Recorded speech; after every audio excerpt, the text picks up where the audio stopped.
Hello, everyone. Julija Simas here, Agent 12 for the Cosmic Intelligence Agency. Thank you for joining me today and the other agents that are coming online. Here's Agent 29, Deborah James. Hi, Deb. Hi, Jules. Hey, how are you? Good to have you.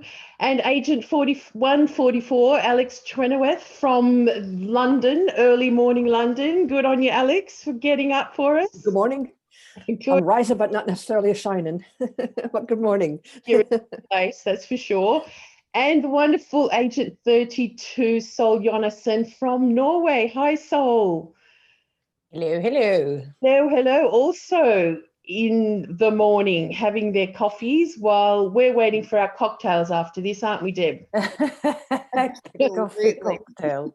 It's the end. It's Friday evening in Melbourne, Australia.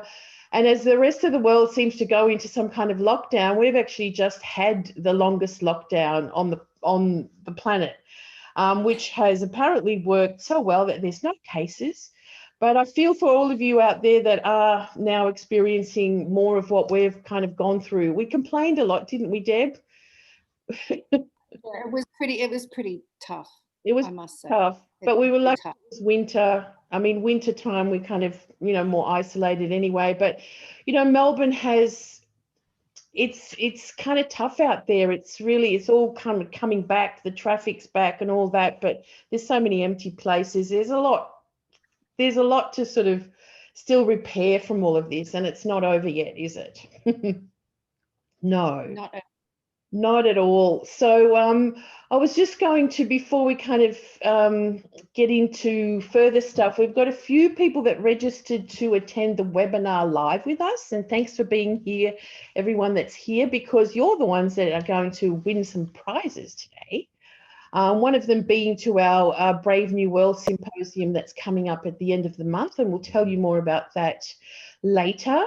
And the other, which we always like to give away astrology prizes for our membership, CIA membership, where you can come and learn so much astrology with astrologers like these fabulous women. Experienced astrologers as well. With the world of astrology, there's just so much out there. It's great to have a place that you can trust. So we look forward to, let's say, giving away prizes on what, Friday the 13th it is. Yes. Yeah, so the magic day of Friday the 13th. We've had a few this year, if I can remember. Anyway, Scorpio season, a Scorpio new moon coming up on the weekend. And I mean, this week, it's a big week. We're in the exact third conjunction of Jupiter and Pluto, and the Mars stationing over, finishing the station, let's say, turnaround on the weekend. How do we feel about this, like this week, or what it means to what we've just gone through over the past few months? Who wants to start?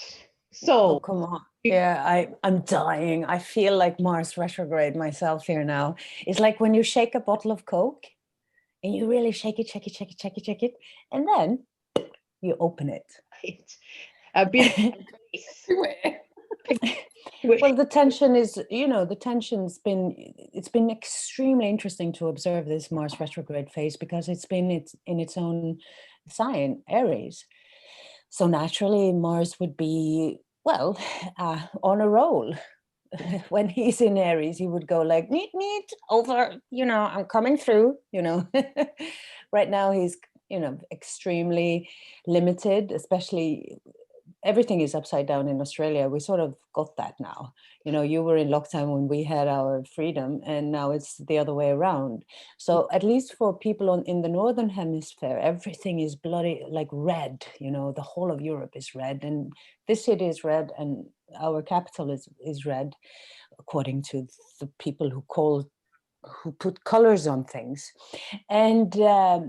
And it's all the restrictions. It's like, okay, we have, it's our temperament. Like, I think Europe in particular, the European temperament, it's not very fond of restrictions.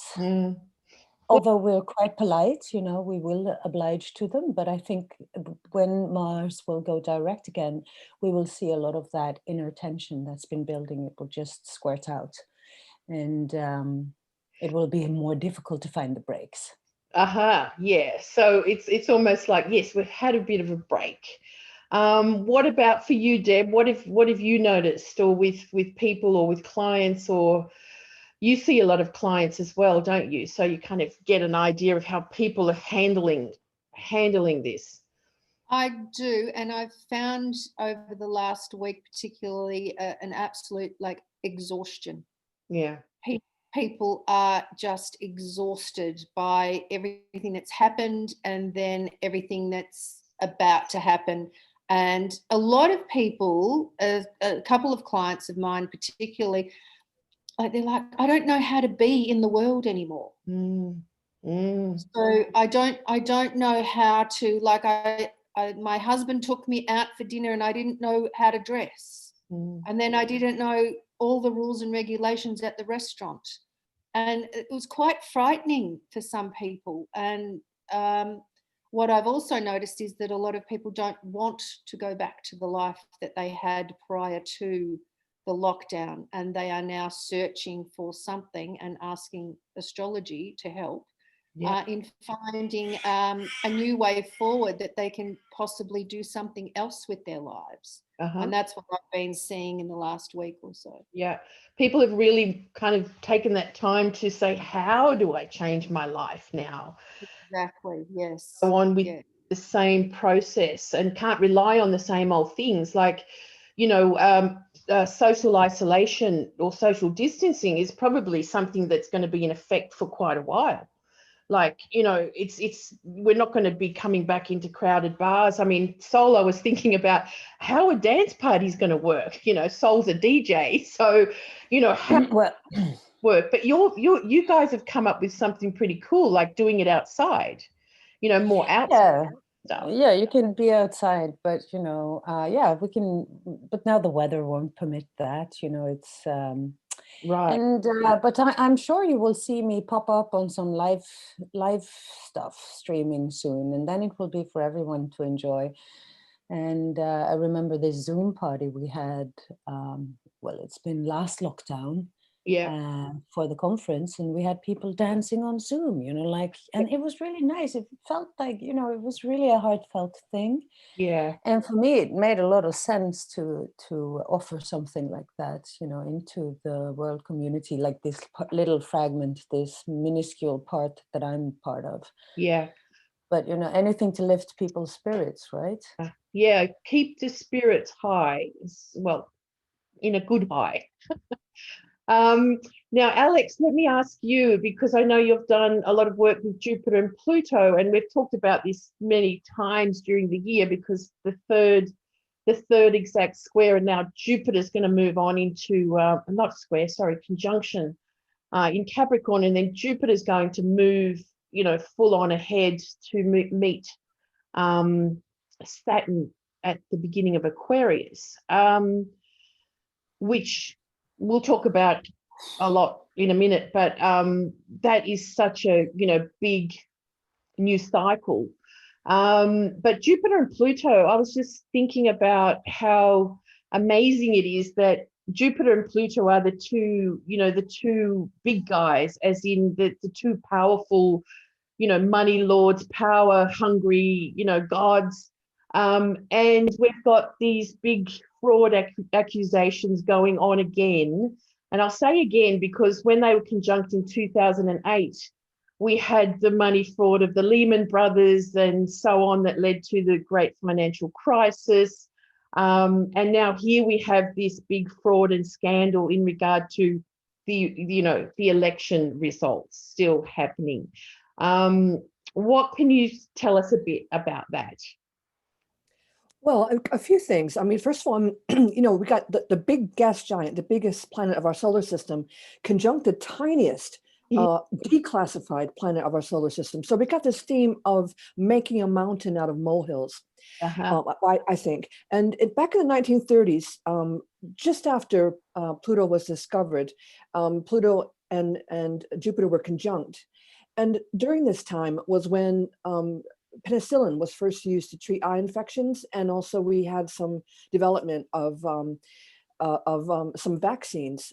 So I know not all of us are fans of vaccines, but a lot of us are looking forward to having some sort of protection against COVID, so we can go back to normality. So I find it fascinating that we're talking about what vaccines are. And when I posted this on my own personal Facebook page, someone came out with, "Oh yeah, but vaccines, some are dangerous." And well, yeah, some are people don't have good reactions to them, but a lot of people can work with them, and we all just want out of lockdown.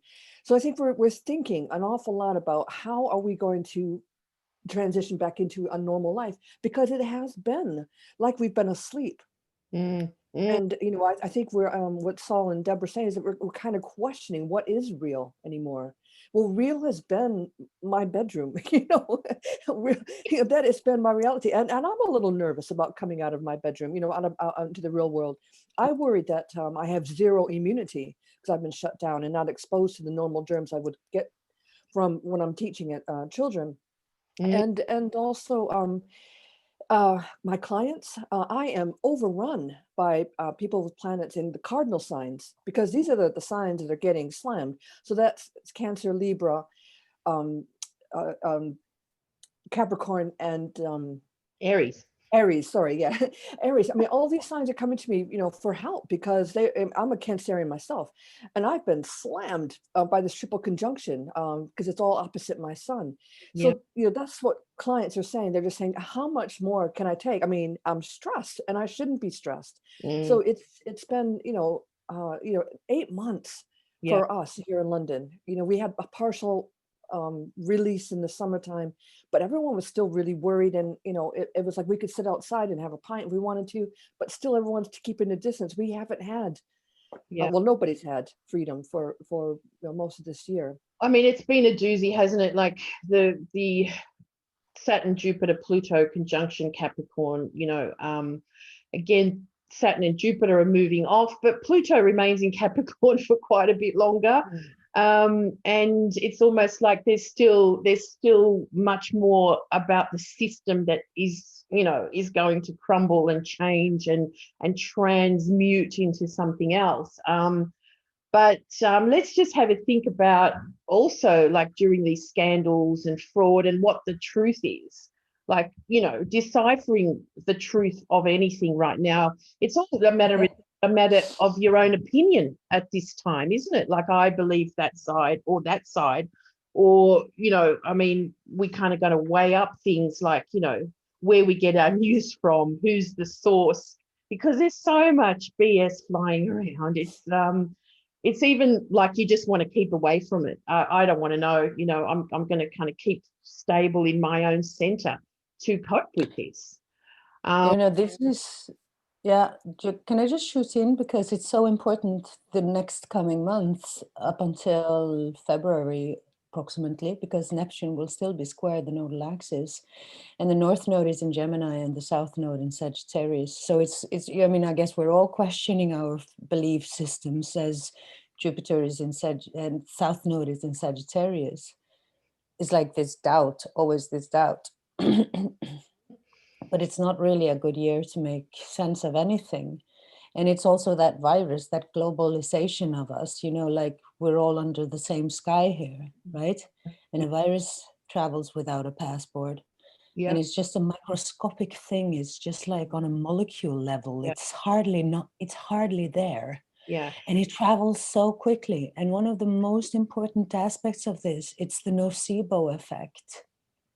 You've heard about the placebo effect, where you get a positive effect out of nothing because you think it is something. But the nocebo effect is the other opposite end of it. It's more like a negative effect.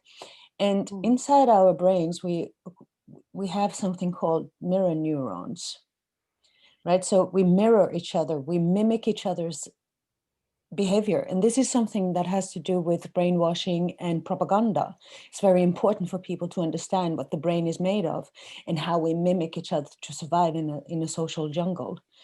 And this is something that I'm extremely upset about, that the press is not consciously aware of their responsibility in terms of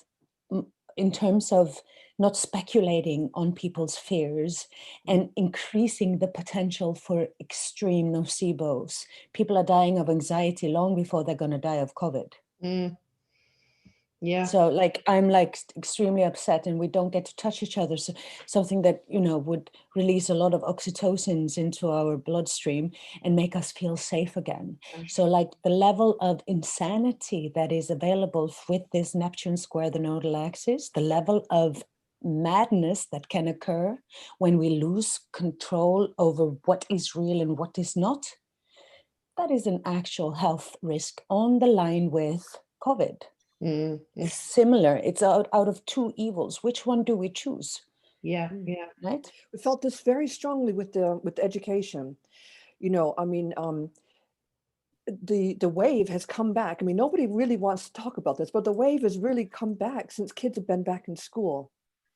And you know, things were calming down here in London, but as soon as the kids started mixing with going on public transport and things like that, it's back. And now we're back in lockdown. And you know, people are saying, parents especially, you know, it's not good for my kids to be indoors. Well, of course it's not, but it's not good for your kids to get ill either, or make teachers ill either. So the whole entire educational system, from my viewpoint, as a supply teacher, which means I go into a lot of different schools and I work. I don't have a permanent contract, but from my viewpoint, I mean, it's like we're not safe. It's like, you know, we don't know what we're going into in any school. Who's infected? They're dismissing whole year groups, but not other year groups. You know, you go into a school, you don't know what the rules are. You know, I haven't returned to the classroom. I'm just going by what people have told me. I was thinking about going back because I'm a teacher. You know, I miss my job. But you know, I think what you're saying, Sol, is, you know, we don't know we can't make decisions anymore. No, but truth is truth, you know, like there's like this on a physical level, there are these attempted laws. People are just, it's like fumbling around in darkness. They don't know, like every day is new. This is the fun thing about Neptune. If you can surf it, it's okay. You know, you just have to accept that every day is just a brand new day. And I wonder what's in the newspaper today. Oh my God, he had a fly. I don't on even his read head. newspapers anymore. Yeah, well, that's the good thing, you know. But the thing is, like, but the spiritual aspect, the spiritual aspect of it is quite potent, because beyond the, you know, as Rumi would say, beyond the field of wrong and right, I'll meet you there, you know, like in this world of dualism and in this world of, whoa, okay, we're just trying out new shit here. Okay, let's see if that works, you know. Oops, no, the virus is still growing, you know, like, let's try that one. Let's keep these people at home, you know, like, it's just like trying around shit. And some go into fascism, almost like fascism light, like they did over in where you guys are, you know, like, and it's just like, nobody, everybody, nothing, you know, like complete dead. We were just trying things. And my good news to people, hopefully, but I'm very positive, and I've been slammed a few times for being that optimistic this year. It's like, no, be realistic, is that after this thing is over in February, and maybe, you know, we've seen some mutations to a milder version of it. A lot of people hardly get ill. Let's remember that. The young people are not suffering much from this virus. It's the old people. The mean age for people who are actually dying from this virus is around 80. Now, that's a very healthy weight. Yeah, if I live 80 years old and I die at 80, I'm probably going to say, it was a good ride. See ya. You know, I'm ready to. Yeah, it's not a disaster that if in an overpopulated world that people over 80 dies. We have a trouble with, you know, it's not like it's just not a problem. It's a natural thing. Yeah. So the young people are not getting influenced by this virus. And so like, but this is like one of the things that I see as a distortion of nature. And that's how far we've gotten away from nature. We don't accept death anymore.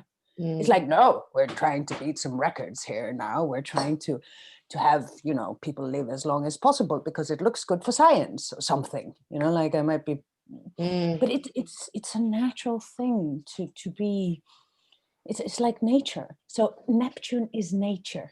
And if we can accept nature in our own lives as well, you know, like getting up in the morning, you know, just going into the more organic flow, try to find your flow state, is actually quite a good time for spiritual practice. And this is what we can use this thing for, because it is a dangerous virus. It might mutate, it might not. We don't know. And that's the problem. We have to know more. Yeah, we just don't know. And we don't know. I think, you know, when the risks are high, I like to play it safe. You know, I mean, that's just the way that I am. You know, Sure, but sure. I'm just, you know, for going back to schools, if I just can talk about the Jupiter-Saturn conjunction coming up at 0 degrees Aquarius. You know, I've been saying for a long time that we need to rethink the way we educate our children. And the virus is forcing us to do this. You know, we're having to go online. We're having to find new ways of reaching larger numbers of children. So, you know, I think it's exciting for the educational system. But the old way, as you say, we have to accept that things are going to change. They have to change. You know, until we know for sure what is actually happening, if we're ever going to find out what's actually happening. And that's it. Just saying the zero, all eyes on the British royal family too, by the way. They have strong algal connections. The sun is currently at 21 Scorpio, algal is at 26 Taurus. So all eyes on the royal family, because 0 degrees Aquarius hits the fixed signs of Prince Charles, the Queen, and Prince William. Yeah, that's true. And also Uranus will go back to 6 degrees Taurus, which is where it was during the abdication crisis of 1936. So, you know, I think watch the royal family. And I think Mars conjuncts Uranus at that degree too, when it turns. I think you're right. Yeah. When it goes into at the inauguration. The 20th. And this Neptune in Pisces is going to keep us on the, you know, like Darwin said, it's not the strongest of the species that will survive, nor the most intelligent, you know. And then he goes on to say something like it's the one who's most adaptable. Most adaptable, yep. Adaptable, yeah. So like we're, and I think, you know, that's, you know, there's going to be like Neptune will pop up to about 23 degrees Pisces. So we're still in that, like, okay, the last 10 degrees of any sign is the maturation degrees. And now we're starting to see if we can actually surf the waves of change. Well, yeah, the waves of change, it's a good way to put it. I mean, one thing we got to remember with Neptune is, of course, the way it can dissipate everywhere. But what we learned, you know, back in astrology, the mythology of Neptune, god of the sea, is that he casts nets and all kinds of storms and things to get in the way, and, you know, ways to help us, you know, not go where we kind of think we should be going, order for us to trust and have faith in the unknown. And so we are on this precipice of, we don't know. Can anyone say we know everything? I mean, astrology we use, of course, because it can guide us, and we will know from looking at past cycles. We will know better. But again, what is ahead is quite incredible. I know we can all talk about this new Jupiter and Saturn cycle beginning of 20 years, or the 200-year biggest cycle in air, and what that means for the world. It's going to be such a different place. Like, well, you know, we are just at the beginning of that. There's so much talk about this is the age of Aquarius because we've got, you know, so much Aquarian energy coming in, but we've got a long way to go before we can think we're just going to heal the world with crystals and have, you know, everyone equally sort of provided for on the planet. I don't see it as an agent of Aquarius. It's in very Aquarian time, but I don't think it's the age of Aquarius. What about you guys? What's your idea with that?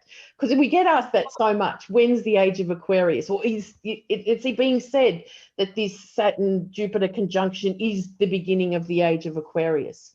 What, you guys? It was probably last Tuesday at 2:00. But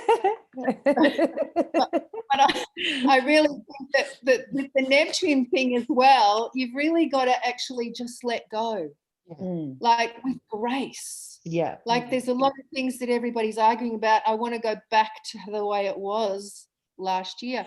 We can't. We won't. We never will again. Yeah. So how can we let go with grace such that we can then create something? Yeah. Create what is then necessary again from what we've got. Yeah. Sustainable. You reminded me, Deb, there's a very popular expression, and it's a bit Christian kind of material, but it's let go, let God. So letting go and giving, putting faith into the bigger understanding, the higher power, which is, it's hard for us to do because we're so used to controlling everything and thinking that we are the ones in charge when we are not. We're getting our asses kicked by a little tiny thing you can't even see in a microscope. So we're not in control at all. And I, we're going to have to find. Well, as human beings, we've been on this planet for about a minute in time, like not even. And we think we're in control. We're not. We're not. During that minute, we had a lot of parties, and we also had a lot of religions. We had a lot of religions. We're getting to the end of the page of Pisces, and it's all like, oh, the world is crumbling, and now the ruler of Pisces is square the nodal axis. It's been in, somewhat saluting ciao to all our illusions is like Neptune through Pisces. It's like, when you surrender, what do you surrender to? Are we surrendering back into the arms of a psychopathic god, or are we actually surrendering to truth? And in which case, what is truth? And did you take time to figure it out for yourself? Did you ever did you travel inwards? Do you know how the brain works and how cognitive dissonance works and how we can fool ourselves enormously, right? So it's like, my daughter just had, for her study for school, she had the Matrix. Part of this was like, how many references to religions are there in this movie? And I'm like, so over-eager mom, that's from that one, and that's from this. That's from Hinduism, darling, And it's also a world revolution. It was, movie, and when does the revolution begin? When, because it's not about crystal healing, we're all going to be fine now. It's like, we have such a massive systematic injustice on this planet, and it's so evident. We're so far away from nature. We're overpopulated. You can't really feed everybody. If you take an Arab, if you fly over Europe, you see a lot of these squares everywhere. Oh yeah, grain, cultivated nature everywhere. And this is a systematic, it's not a pandemic, it's a systemic. It's like, we're seeing how crazy, the people who die from COVID, almost 100% have something underneath. They have underlying conditions.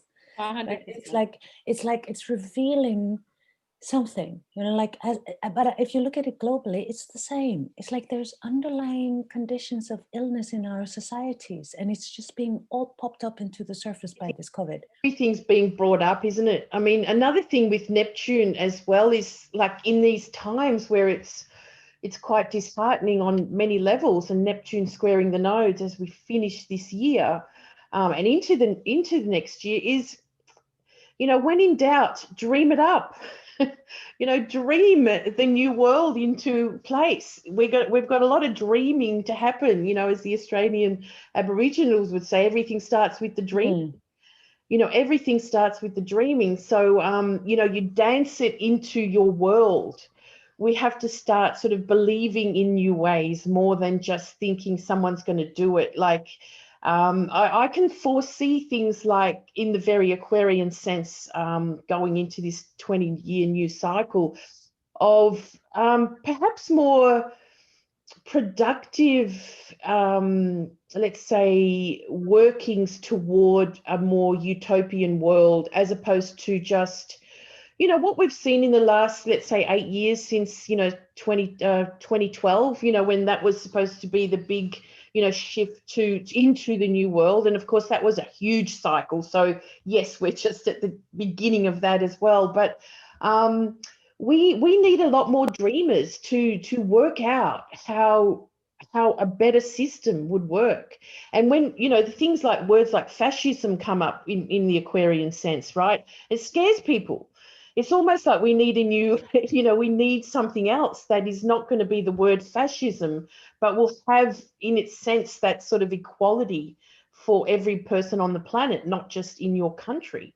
So we've got so many borders to cross and borders to take away in the sense of how things are going to work before it's a very utopian Aquarian place. Pluto will enter into Aquarius in 2023. And, you know, we're at that point in history about, you know, last time around, where we were in the midst of, like last time Pluto were on these degrees as it is now. There was a very revolutionary time for Earth. You know, the Constitution of the United States, for instance, were written about that time. And then the American Revolution, you know, the freeing up, you know, wanting to free themselves from the old, you know, imperialist Britain that time around. So we're going to see something like probably some sort of world revolution. But, you know, we also get this AI coming in with a lot of that Aquarian stuff. Like, so there's like, it's like this crisis with COVID it's like, because we have so much medication now, we can live longer, right? We can live long. People don't die from natural causes anymore because we have medication. And part of what it's been exposing is that we have a lot of resistance to antibiotics right now, right? This has been a problem long anticipated. You know, the doctor's been talking about it for a decade, and now it's here. Part of the reason why people are dying so swiftly is because they are resistant to antibiotics, according to some studies. So it's like this crisis with man versus nature, which is science versus nature, which is pretty much Uranus versus Neptune in a way. And you see Uranus in Taurus, right? So, and it's going to square Saturn 3 times next year. Saturn is coming. It's like this thing, this like it's this. Maybe we will see that, you know, nature, science have to accept that nature is probably stronger. Rules, nature. We have to, you know, cooperate with it. Sorry, Alex. Yeah, sorry. The last time Jupiter and Saturn were at within a couple degrees of zero, Aquarius was in the 13th century during the Crusades. So they were the Third Crusade in particular. So in that time, we've built quite a scientific belief system, you know, since the 13th century. I mean, we've really have developed. But where are we with science? You know, science ridicules astrology because we're a pseudoscience, or that's what they call us. But where's science now? Hey, you know, that they can't. You know, I mean, now we're questioning science. You know, now we can't even manage this little virus. And, you know, there's so many different opinions going on, and nobody knows what to believe or what to think or how to deal with this. But, you know, where is science? How is science saving us? So I think we know we're going to have as Saul's kind of alluded to, we're going to have a kind of a trip away from science. You know, something's going to flip around, and maybe we will get back to nature, and we will decide, okay, you know, I don't want to live this artificial life. I was in the hospital a couple of weeks ago. I had a lung infection. Of all times to have a lung infection, right? But there I am sitting in A&E. I couldn't breathe. I'm much better, by the way. But I couldn't breathe, and I'm sitting there watching all these horrific procedures going on. You know, I saw a man. I don't know if he survived. You know, I hope he did. But he had a thing in his neck, and there's arterial spray all over the place. And I'm just thinking, you know, the last minute of my life, I'd rather not be poked and prodded trying to prolong my miserable life. You know, let me die in peace. Yes, you know, it scared me, and it also, you know, changed my way of thinking a little bit. We have it's the lack of dignity. It's the lack of understanding. You know, like I for me, it's of course, you know, when you see things from a point of perspective of nature, you understand nature is not very sentimental. It is different rules. And so we have like a thing in humanities that we actually have something called ethics, and we learn a lot from people who nature would naturally just throw away. It's like, it's very important for us to understand that we can have an all-inclusive society with very old people and with people who without medication probably wouldn't be here and stuff like that. It's a very humane thing to do.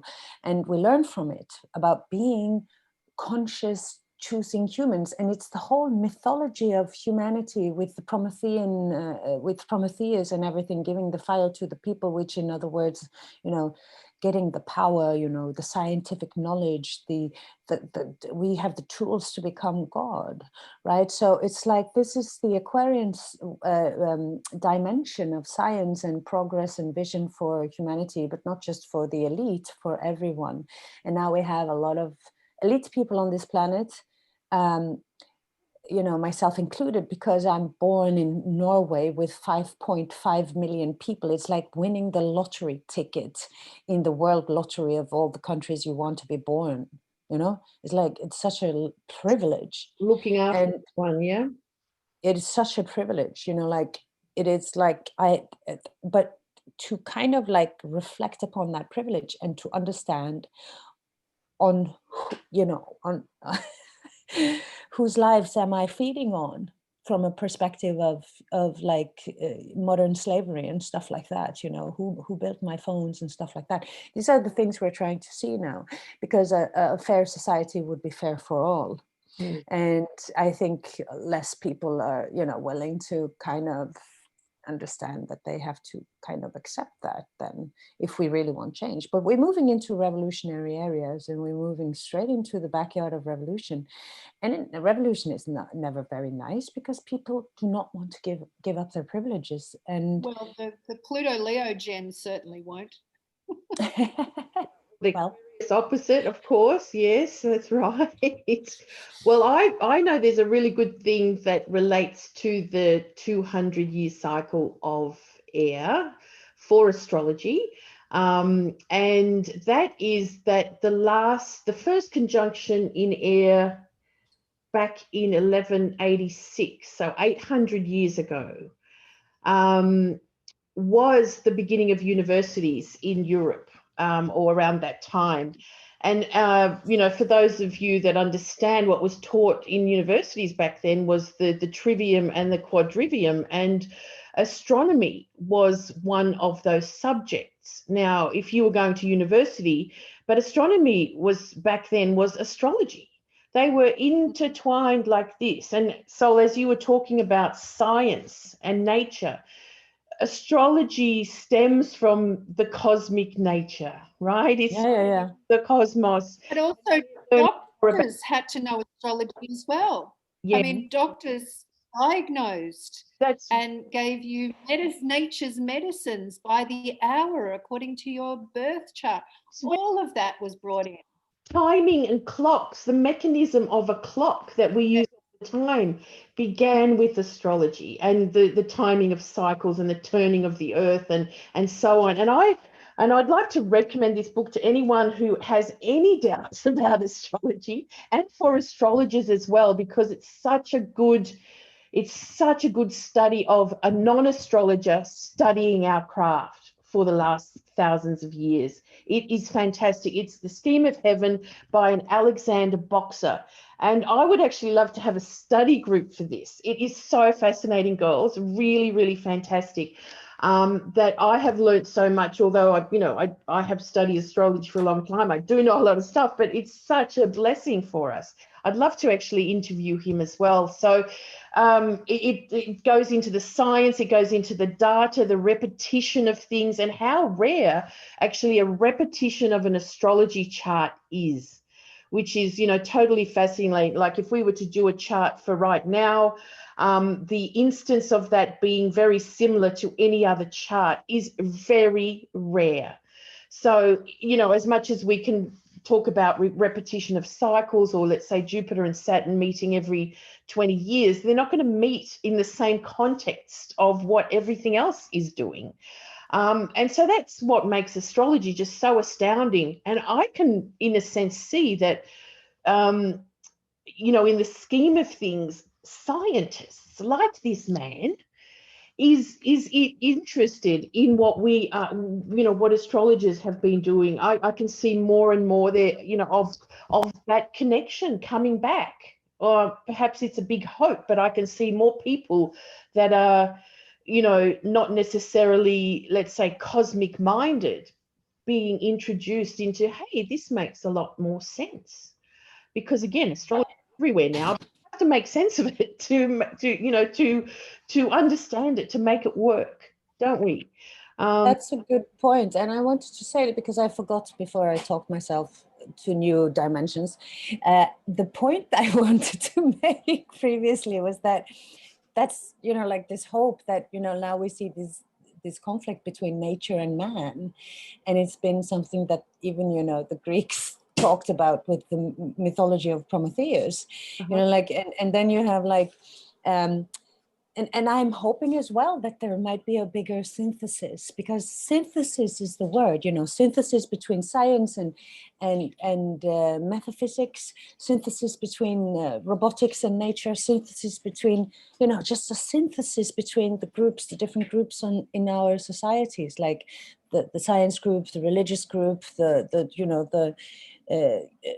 we have different group minds on this planet, and we need to synthesize them, and that hasn't been the case. So I think, you know, respect for nature and being part of it, not not controlling it, as we've been doing. So again, a lot of those things that have to fall away from this Capricorn system. So, you know, for everyone out there, and thanks to everyone looking at from Facebook live, or wherever else you're going to watch this, you know, as agents of change that we probably all are, you know, how are we going to, you know, be part of this new world? You know, we got to kind of braven up, you know, as well. Like, what will we do? How are we going to change our lives? Like, I'm doing a talk on Monday for, you know, a more individual kind of look at charts on how this beginning of this Aquarian time, where that is in your chart, and how and what that means to you. Or probably a lot of us are already somewhat feeling that shift, you know, that as Jupiter and Saturn, you know, Jupiter's closing in and ending the cycle. What are we leaving behind? What are we sort of shedding in our own lives? Just, you know, from you guys, what are you seeing happen for yourselves? Well, what I'm seeing is the reaction of the nervous system, which is very Aquarian. And so sensitive, you mean, to sensitive to things? Yes, and people are very sensitive to it too. And I've noticed, you know, people say, oh, I've got nerves, or I'm nervous. And it's like, we must nurture our nervous systems. What's good for our nervous systems? Not being so much involved in technology, perhaps, you know, being out in nature more. All of those things, I think we really have to balance and bring in for the future. I mean, we just can't keep going the way we were going. Yeah, so that's a big part, of Neptune as well at the moment, for sure.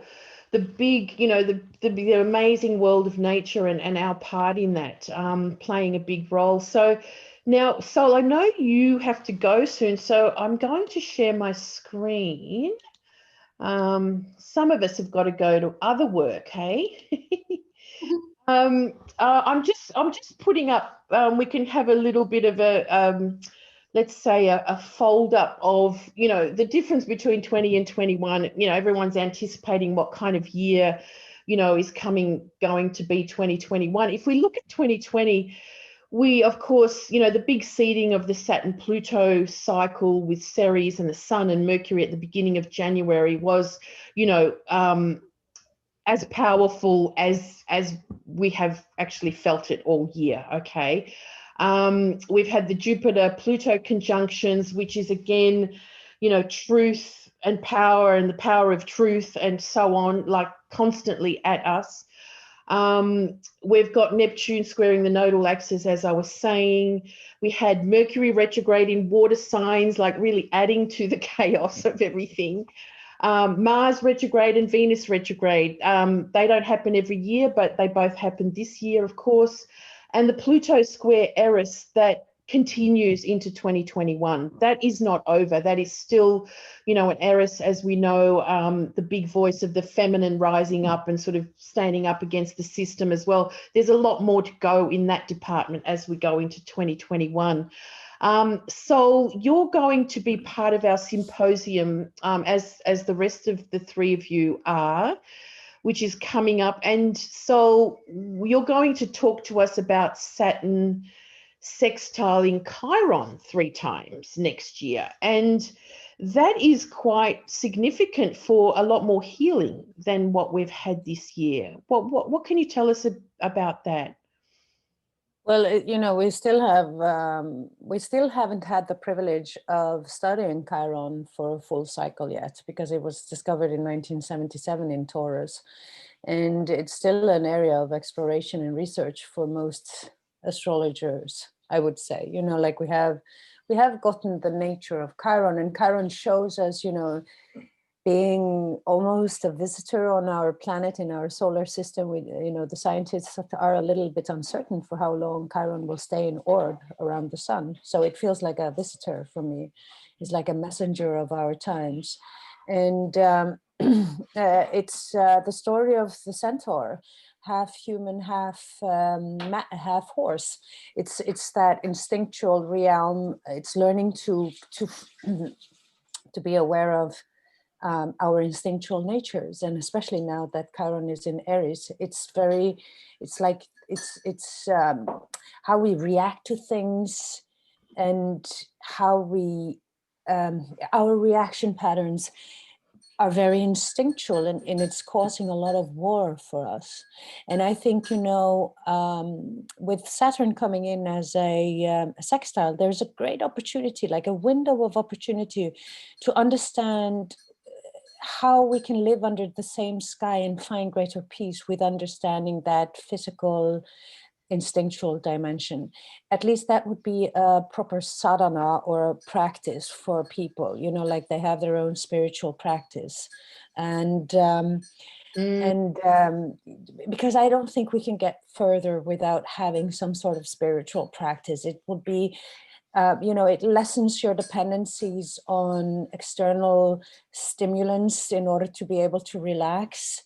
You get a chance to clear out your inner space, because you go into a more mindfulness state where you sort of see things a little bit at a distance. Saturn in Aquarius will probably show us that it's nice to be a little bit detached. Go into the part of the observer, and you can see your own instinctual realm that way, right? And it's in that way you can kind of choose other reactions. You don't get to be so reactive anymore. Maybe you can be a little bit more creative or co-creating in terms of your own life. Mm-hmm. And I think it's the only option we have to actually find a spiritual practice that works for us, mm-hmm. and start doing that job that is every human being's responsibility to do, to tend and mend your own garden. Uh-huh. You are responsible for parts of your life, and you have to understand what that part is. And we cannot afford to be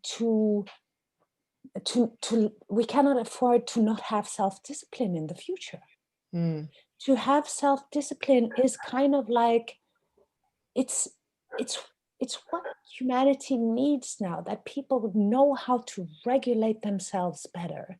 Yeah. And it's not just because we want to do it for our brothers and sisters, but we want to do it for ourselves. Yeah. Yeah. But it's for our benefit. Sorry, I'm just wanting to highlight Aries, so the individual and his place, you know, in the human story. And it's so true. Yeah, if we could just spiritualize. Well, it's regulation is healthy. You don't get all that toxicity in the blood because you're actually doing some of what the yogi's been talking about for centuries. Yeah. Now people are like, but I do meditate. I go for a walk. No, it's not meditation. It's concentration is meditation. Building the bridge is meditation. Uh-huh. So People, so like I'm so strict with this one. Sorry. Such a discipline, which is very Saturn, isn't it? Meditation is a discipline, very Saturnian, to Yes. regularly, to to make it part of your everyday in that sort of sense, as well. But let's just keep going here. Thanks for that, Sol. Yeah. I have the differences of the year, Saturn squaring Uranus, Jupiter squaring Uranus as they both move off. Squares these are closing squares as well. So when we have closing squares, we've got a lot to finish up. We again, this new age, or this wonderful sort of ideal that this fabulous new time is ahead of us, will only come with much more work, I suppose, and what we've got ahead of us. Something quite lovely ahead is Jupiter in Pisces for a little bit next year, which will fully return by the end of 2021. And we have Mercury retrograding in air signs, which will probably help clear up a lot of the chaos of Mercury retrogrades in water signs of 2020. We will have no Mars retrograde, but a Venus retrograde that begins at the end of 2021, and it's very, very connected to Pluto. So I'm seeing 2021 as it's not as heavy and difficult as 2020, but it's still got quite a few challenges. What about you girls? What would you sum up the two differences quickly? Yeah, I don't think anything's going to be as difficult as 2020. Yeah. But it has opened our eyes to what's wrong. I saw a funny little video today that someone put up where God was actually talking to his minion and said, now have you put all the things in place for the 2020s? For 2020, yes. And he came back and he said, oh, I've done it all in 2020.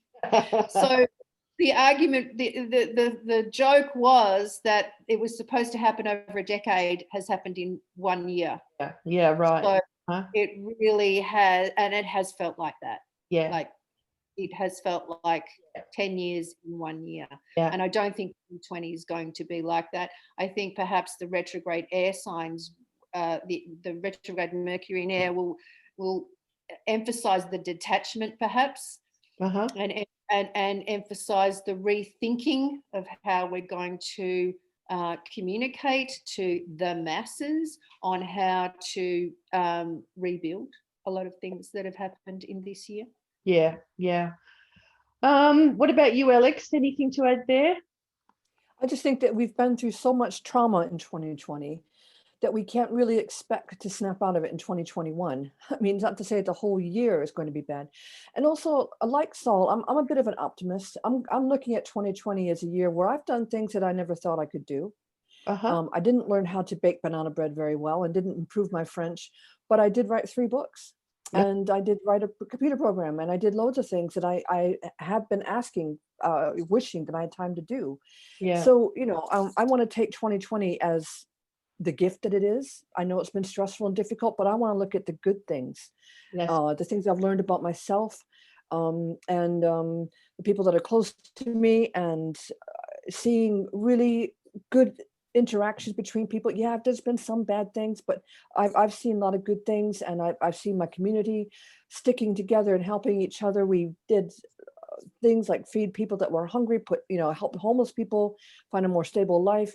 And I want to look at the joy of 2020, and I want to be happy. I don't want to write this year off and say it was just total crap. I want to say, it was challenging, but we've done stuff too that's been really incredible. So I want to hold on to that. Yeah. Okay.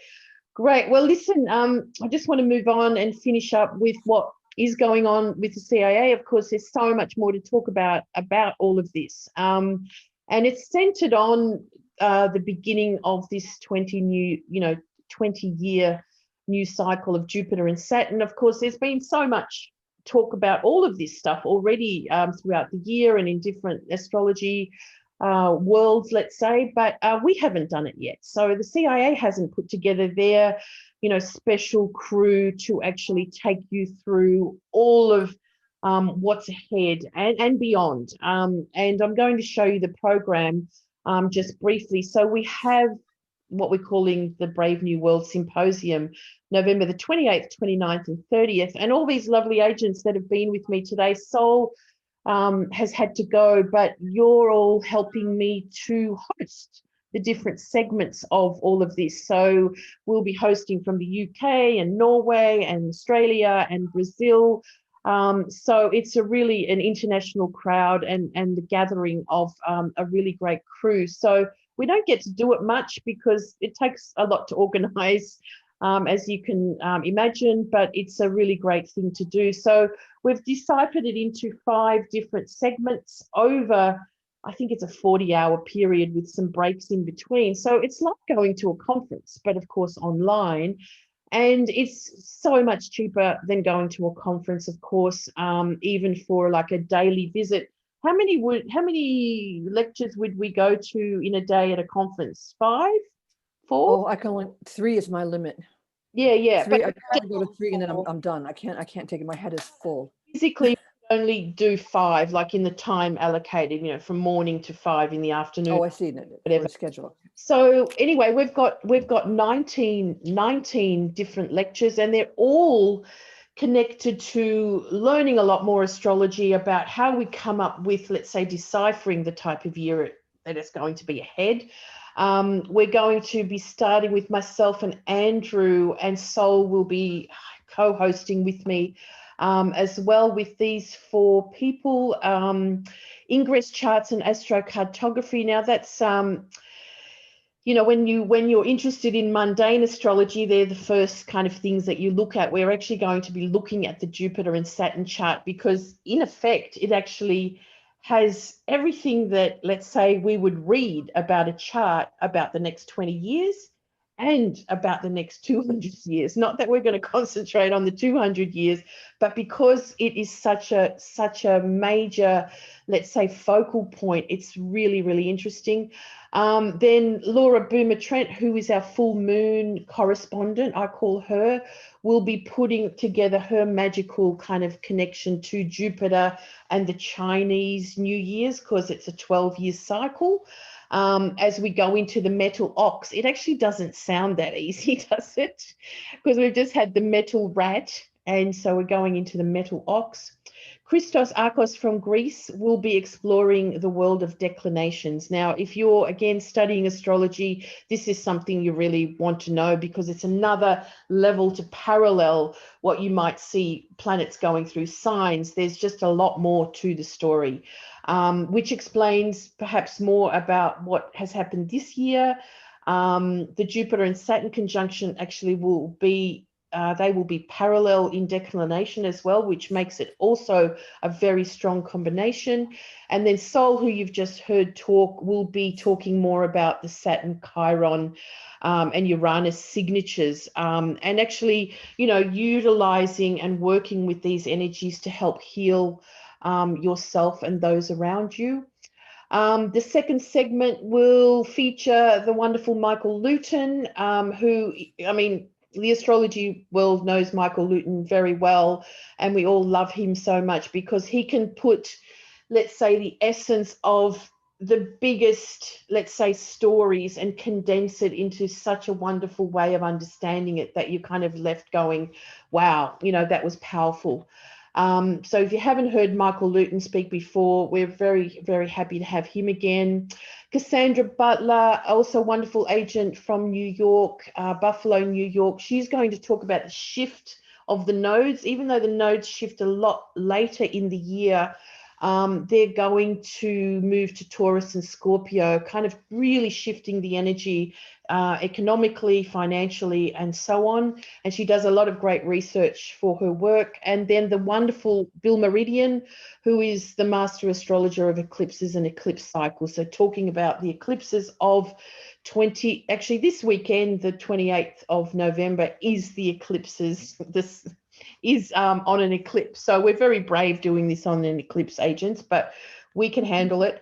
And then Vanessa Guazelli from Brazil, if you didn't hear her wonderful global transmission we did a few weeks ago on Black Moon Lilith in Taurus, she is putting together more information about the Jupiter-Saturn cycle. And being a Brazilian astrologer, and I have to say South American astrologer, in South America, the astrology is huge. And in the West, let's say, or in our more English-speaking system, we don't hear enough about how much stuff goes on with their world there. And the way that they do their astrology is just a little bit different. I've learned so much that I've never heard in any conference, in the West. I keep saying Western world, that's not true, but you know what I mean, in the English-speaking world. So I highly recommend that. You can learn a lot there. The third segment, we have Tad Mann, Brett Joseph, Gemini, one of CIA's favorite, Maurice Fernandez, and Rose Marcus. They're all USA astrologers, but I'm going to feature them still next week or the week after. So I won't go into exactly what they're doing, but Tad on Saturn and Uranus, Brett Joseph on the Mercury air cycles, Maurice on the great cycles in the next 5 years. So we're looking a bit further with Maurice. Rose Marcus, evolutionary astrologer on Neptune squaring the nodes. And as we know, evolutionary astrologers are very much focused on the nodal axis and Pluto. So we look forward to that. And then Alex, this is your segment. Would you like to introduce this part? Yes, I was just texting Ehsan today, Ehsan from Iran.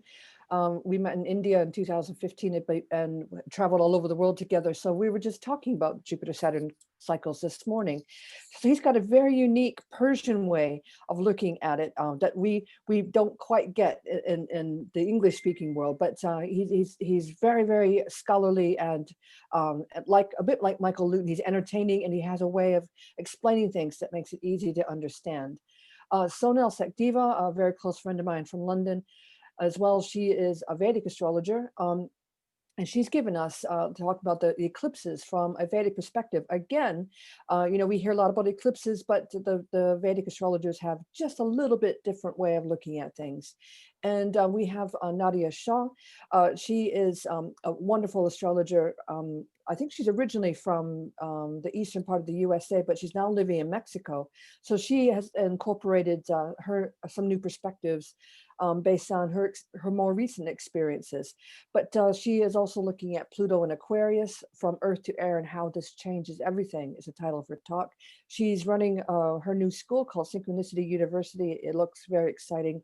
She's just done her first term, so it's she's doing great work. I'll be talking about Rebels with a Cause.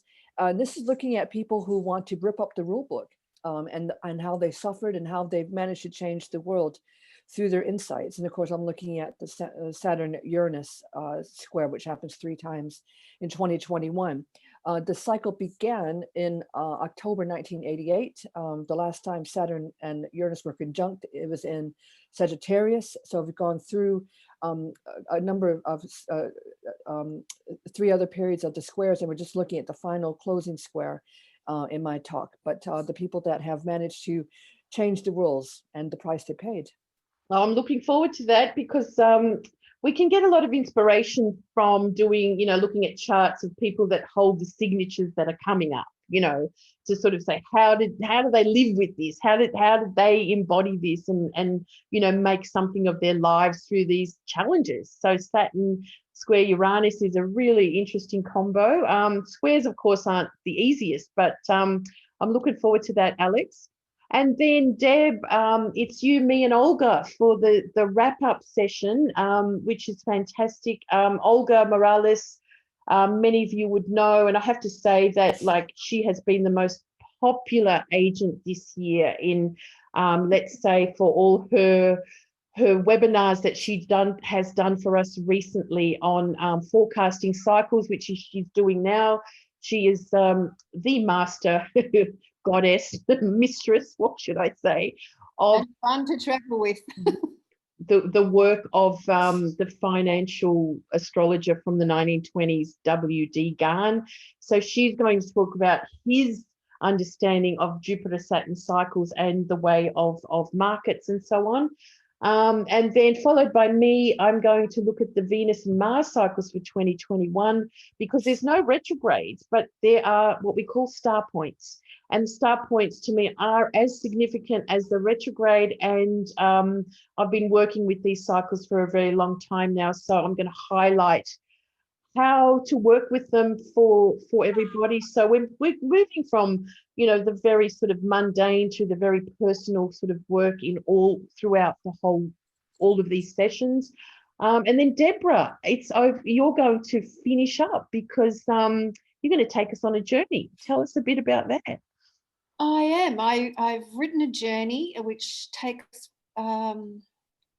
into consideration all my travels with Olga, and my travels both with physical travels to Egypt and travels to that I have used with plant medicine. Oh, fantastic. So you're going to go on a journey. I'm going to talk you through it. I've practiced it a couple of times now.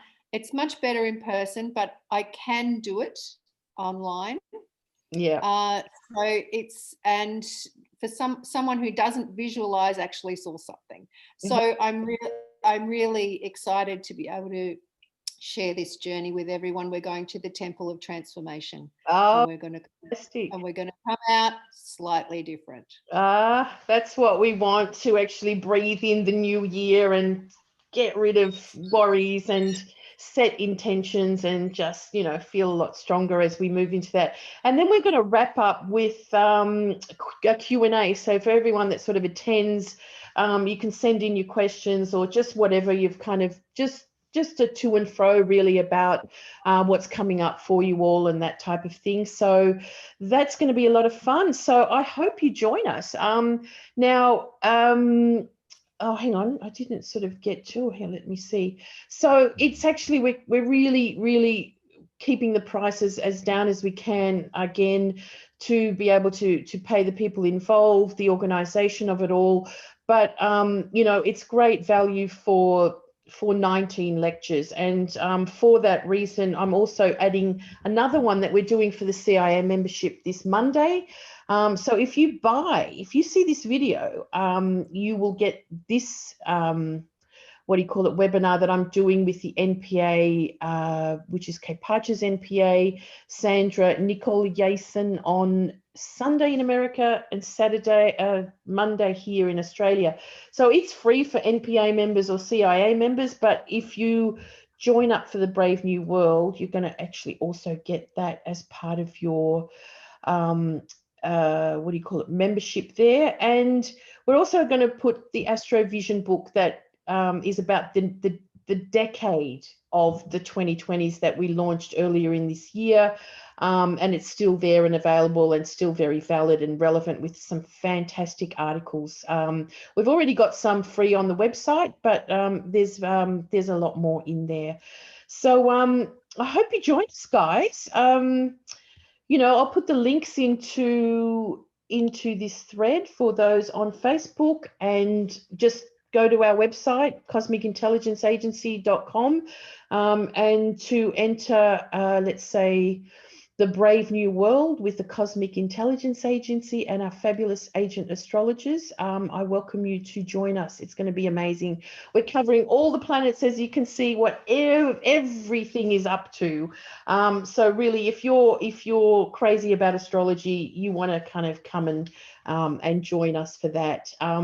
So before I say goodbye, for those of you who registered for this webinar, Vivi had to go, so Barbara was here first. Barbara Lucchini from Italy. I am gifting you a CIA membership. Okay, so can you give me your email just there in the chat, and I will get in touch with you for that. And a CIA membership is access to 2 new webinars a month that I source from the agents that I know around the world and other astrologers to keep you, let's say, informed with all kinds of different techniques and astrology about what's going on now, what's coming up, how to work something. And there's access to an incredible archives of about 50 videos now. So that doesn't happen very often. And we once the videos are there, we love to share them with you. But so if you really are keen and want to know a lot more, then do join the Cosmic Intelligence Agency. And as you saw, the Brave New World seminar is, what is it, 30% cheaper or $45 off? What's that? 33% cheaper for the for members, so well worth joining that as well. So do join us for that. Thank you, agents. Oh, hang on, I have to give a Brave New World ticket to, and I'm going to give it to you, Jen, because you've been such a good. You are a member of the CIA, but you are also, you've been with us for a while. So I'm going to give you the gift of the Brave New World to you. Thanks, Jen. I know how to get in touch with you as well. So thanks to our winners. Everyone, look forward to seeing you again. Keep in touch with what we're doing, of course, through our website, Facebook page. Give us a like. If you share things, you can also win stuff. So just remember that. So thanks you, Agent 29. Deborah, thanks for being with me today. Jules, Liz? thanks, Alex. Yeah, looking forward to our session on the 28th, 29th and 30th. And then thank you, Alex, as well for your time this morning. I hope you have a good day. Thank you very much. Good to be with you guys. Good to see you. We're going to see them all again at the symposium. And thank you, everyone, for joining us, of course, on Facebook Live, watching on YouTube, or wherever you find this today. And just know that the free webinar of this is only valid if you see this video. So good reasons to watch what we're doing. All right. Thanks, everyone. Have a great Friday the 13th. We'll see you next time. Bye. Thank you. Bye. Bye.